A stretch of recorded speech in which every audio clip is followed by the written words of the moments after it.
Barack Obama had to know, at least generally, what was taking place for multiple reasons. And he's the one the Democrats are protecting the most. He's the one the media are protecting the most. And oddly enough, it's Donald Trump who's in their crosshairs, as if he knows any of this, and he knows almost none of it. Number one, the Attorney General of the United States, Loretta Lynch. She knew about it.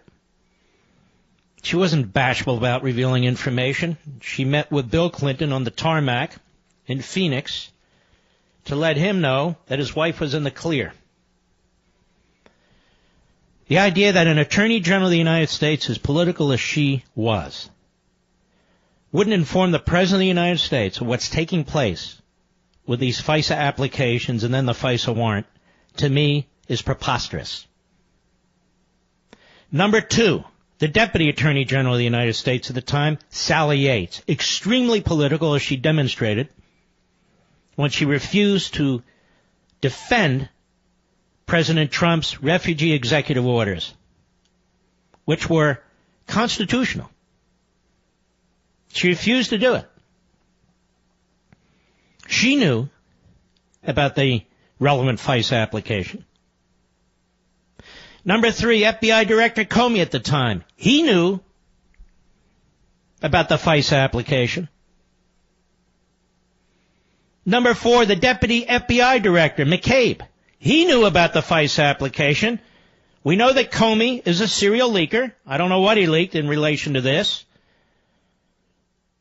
We know that McCabe is a leaker. I don't know what he leaked in relation to this, but we know they all despised Trump. The senior level of the FBI obstructed the Hillary Clinton investigation. Let's be blunt. What else do you call it? But there were FISA leaks, sporadic and pinpointed, to the media. To the media. It had to come from the people who knew about it. I don't believe for a minute that the senior level White House staff wasn't told about it. This was a counterintelligence investigation where Carter Page was being accused, in order to get the warrant, of being an agent of Russia. So you have to assume the director of the National Security Council knew about it, Susan Rice. You have to assume the deputy director of the National Security Council knew about it, Ben Rhodes. I don't know who did exactly or who didn't, but it's easy enough to find out. They're not going to come on my program.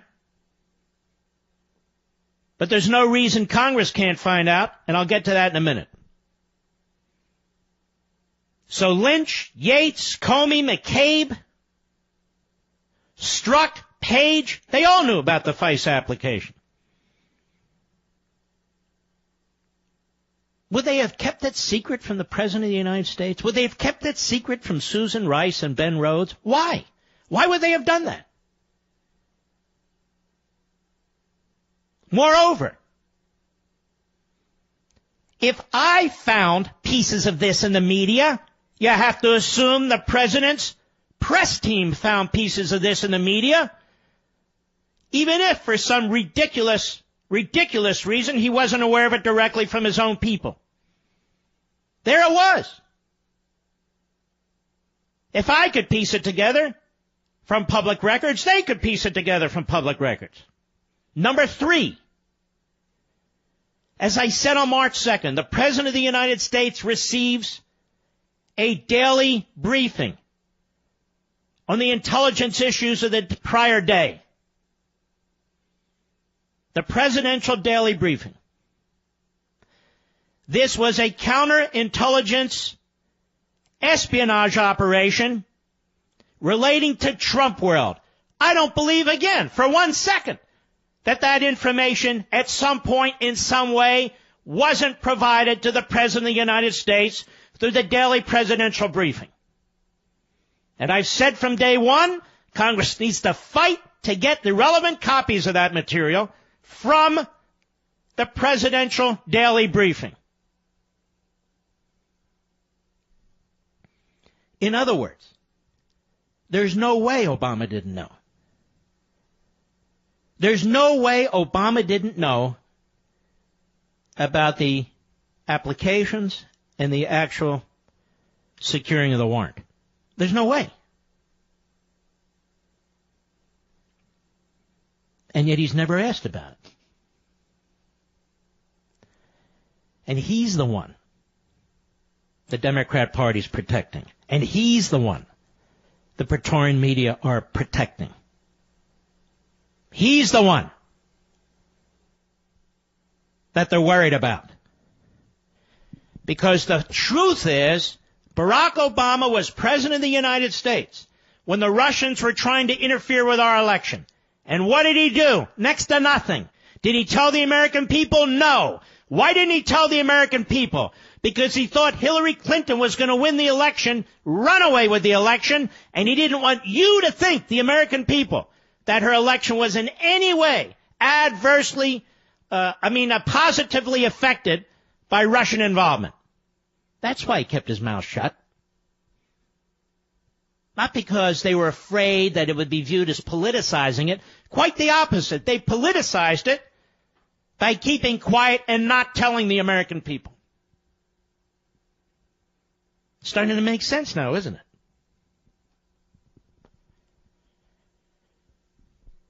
And the sick irony of all this is, it's Donald Trump who's being accused of collusion without any evidence whatsoever. None. Because he didn't collude with the Russians. Oh, they said, oh, look, his son had a meeting with Russians.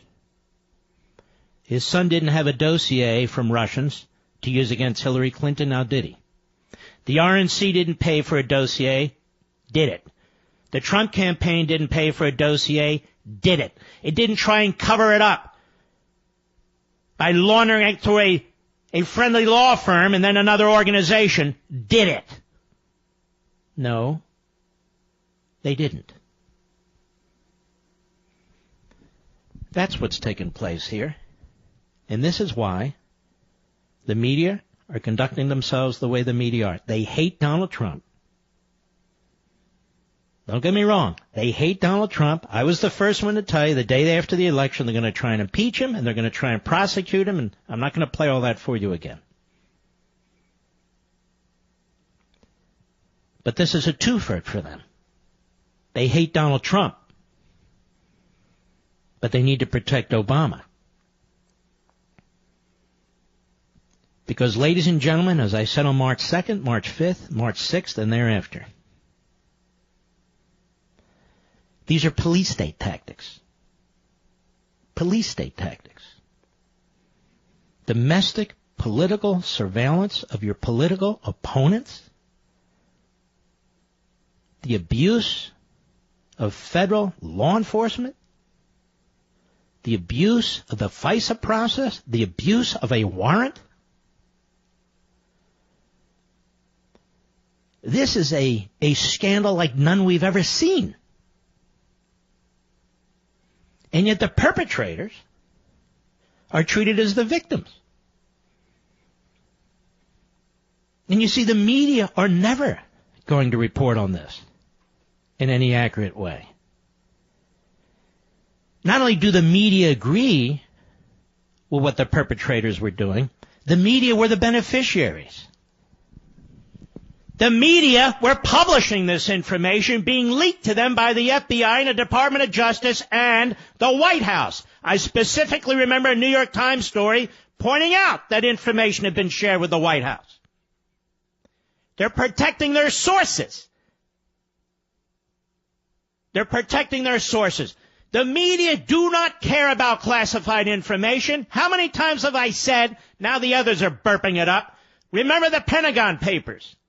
They couldn't wait to publish the Pentagon Papers, classified information. They didn't give a damn what the Defense Department said or the FBI Department said or anybody else. And they still don't. Look how the media have published.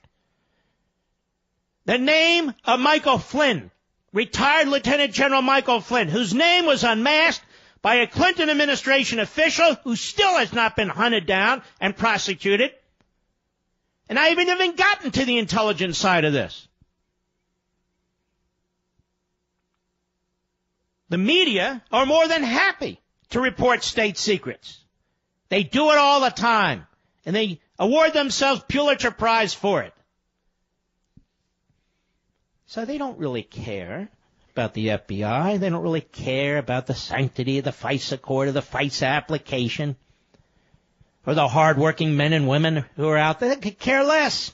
And by the way, neither could the Democrats. You have the Democrat Party that will not fund the military. $1 for the Marines requires $1 for food stamps. How many more times do I have to say it? They feel exactly the same way about the FBI. They hate local law enforcement. They're always talking about criminal justice reform, which means letting criminals out of jail. They're marching constantly against the cops. What are we, fools? We know what the hell's going on here. Care about the FBI. And there they are. They're dressing them. You know, you Republicans are attacking the FBI. No, we're not. We're defending the FBI. We're defending the institution of the FBI. We are defending the men and women of the FBI who've been abused and are being used by the Comeys and the McCabe's and all the rest of the leftists, political activists, partisans, who've taken over the top levels of that agency.